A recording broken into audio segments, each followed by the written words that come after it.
जय माता दी मित्रों, मेरा नाम पंडित प्रकाश जोशी। स्वागत है मेरे YouTube फेसबुक चैनल एस्ट्रो आज में। मित्रों, आज हम चर्चा कर रहे हैं कन्या राशि के अप्रैल के मंथली राशिफल की। यानी कन्या राशि कैसी होगी, धन की, स्वास्थ्य की, उनके परिवार की, उनके दाम्पत्य जीवन की स्थिति, इसके बारे में चर्चा करने वाले हैं। साथ ही साथ भाई अप्रैल का महीना कन्या राशि के लिए बहुत खास है। 9 बड़ी घटनाएं कन्या राशि के जीवन में घटित हो रही है। आप वो 9 बड़ी घटना क्या है, इसके बारे में चर्चा करेंगे। सबसे पहले कन्या राशि की मंथली कुंडली जान लेते हैं। तो ये मंथली कुंडली आपके सामने आ रही है। कन्या राशि के लगन में अप्रैल में केतु है, तो थोड़ा हेल्थ पे ध्यान देना पड़ेगा। वाहन चलाते हुए सावधानी रखें, नहीं तो कहते हैं ना, सावधानी हटी दुर्घटना घटी। केतु लगन में बैठा है। चंद्रमा चतुर्थ में बैठे हैं, तो परिवार में कोई मांगलिक काम होने के या रुका हुआ सदस्यों का काम होने की शुरुआत भी हो रही है। इसके बारे में डिटेल में बात करेंगे। साथ ही साथ सप्तम भाव के अंदर सूर्य, शुक्र और राहु बैठे हैं, तो भाई आपके दाम्पत्य जीवन में कुछ गड़बड़ियां हो सकती है। इसके बारे में डिटेल में चर्चा करेंगे। सबसे पहले 9 घटनाओं में से पहली घटना के बारे में बात करते हैं। उसका असर आपकी हेल्थ पे होगा।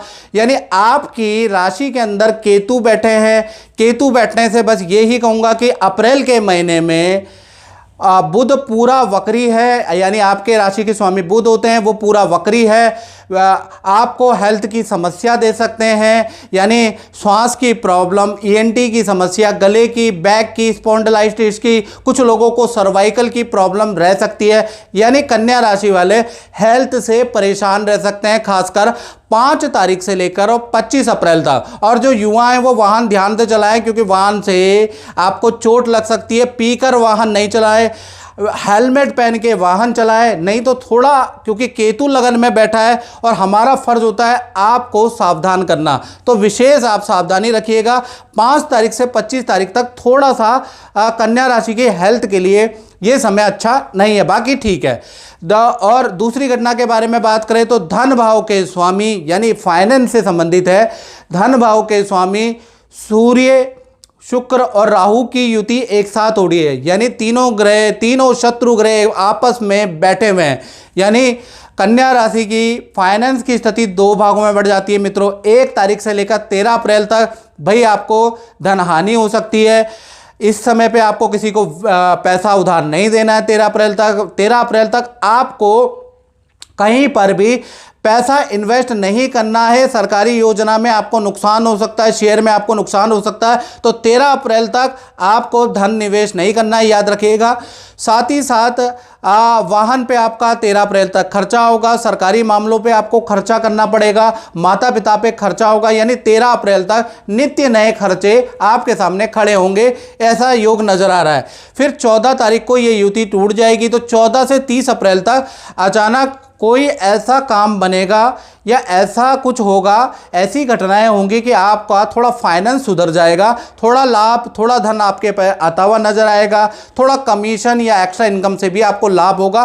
तो थोड़ा जो खर्चे आपके अप्रैल में 13 दिन तक बढ़ गए, 13 दिन तक जो परेशानी हुई, उस परेशानी को निपटाने के खर्चे आपको 14 तारीख के बाद मिल जाएंगे। यानी फाइनेंस के लिए अप्रैल का महीना मध्यम है। अब तीसरी घटना के बारे में बात करें तो तीसरी घटना है कि चतुर्थ भाव में चंद्रमा विराजमान है। यानी घर के अंदर ओम गणानाम तो गणपति गुंगवाम है, प्रणाम तो प्रियपति गुंगवाम है। यानी घर के अंदर अप्रैल के पहले ही दूसरे दिन से घर के अंदर पूजा पाठ का माहौल रहेगा।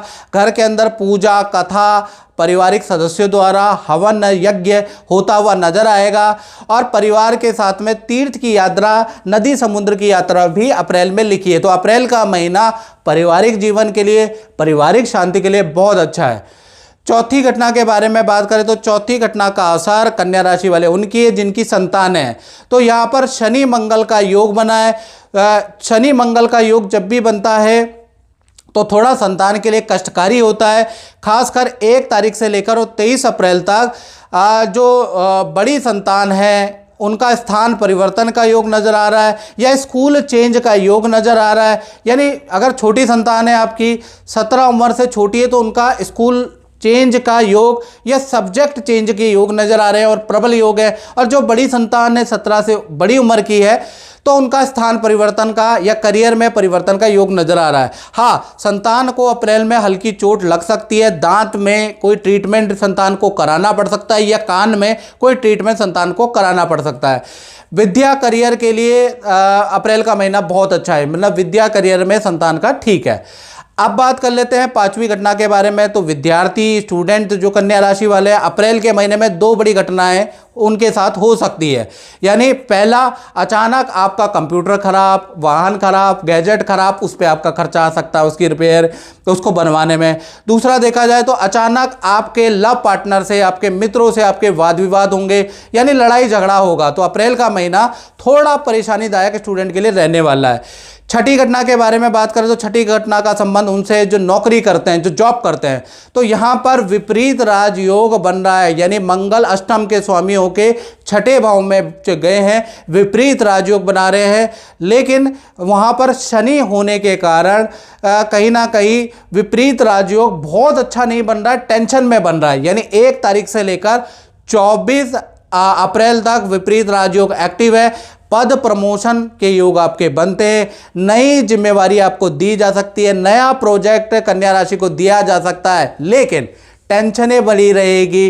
कुछ ना कुछ आपको सीखने को मिलेगा, ज़बरदस्ती आपको टाइम में ज़्यादा घंटे व्यतीत करने पड़ेंगे। आप कहेंगे प्रमोशन हुई, मेरे को तो टेंशन हो गई, मुझे नया प्रोजेक्ट मिला, भाई इसमें तो बहुत ज़्यादा पढ़ना सीखना पड़ रहा है। यानी कुछ टेंशनें बनी रहेंगी, लेकिन कुछ ना कुछ आपके धन में वृद्धि, आपके कद में वृद्धि भी ऑफिस से होगी। थोड़ा टेंशन रहेगी, सीख लीजिएगा, आगे काम आएगा। यानी विपरीत राजयोग से कुछ लाभ होगा, लेकिन तनाव के साथ होगा। माता दी, जय माता दी। मैं आपसे ये पूछना चाहूँगा कि आप तो गुरुजी से वर्षों पहले से जी जुड़े हैं और काफ़ी लंबा चौड़ा अनुभव भी है, तो कुछ बताइएगा।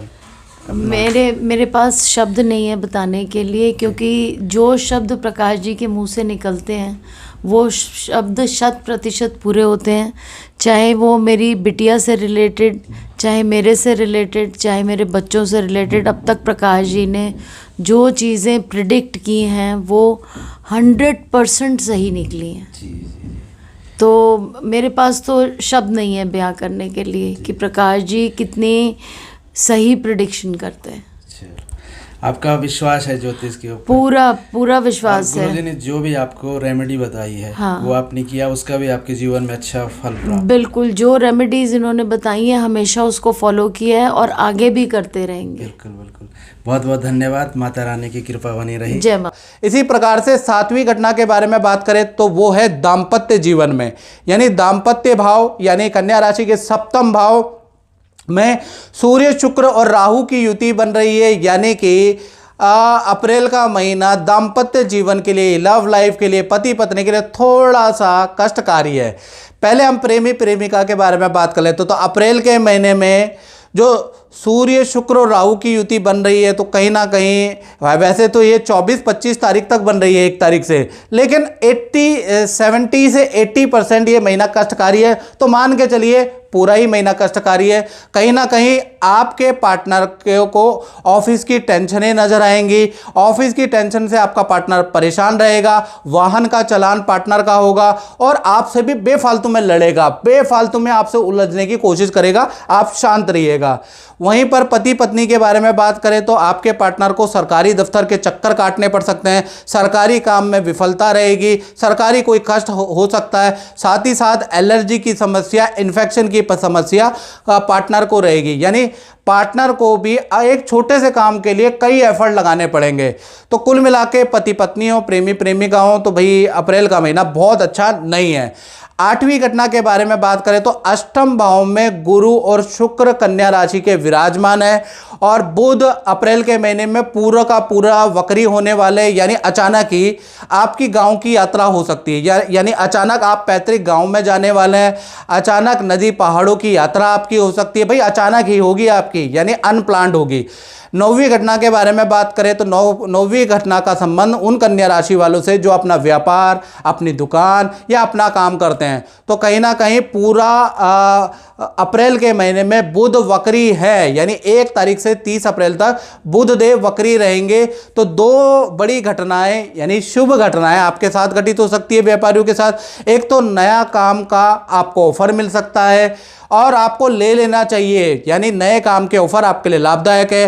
पार्टनरशिप का आपको ऑफर मिल सकता है। साथ ही साथ बहुत अच्छी सेल होगी। पुराने ग्राहक दोबारा आप पे आ सकते हैं। पुराना छूटा हुआ कॉन्ट्रैक्ट आपको अप्रैल के महीने में प्रयास करने से मिल सकता है। तो व्यापारी हों, चाहे आप कमीशन वाले हों, चाहे दुकानदार हो, अप्रैल का महीना अच्छी सेल्स वाला रहेगा।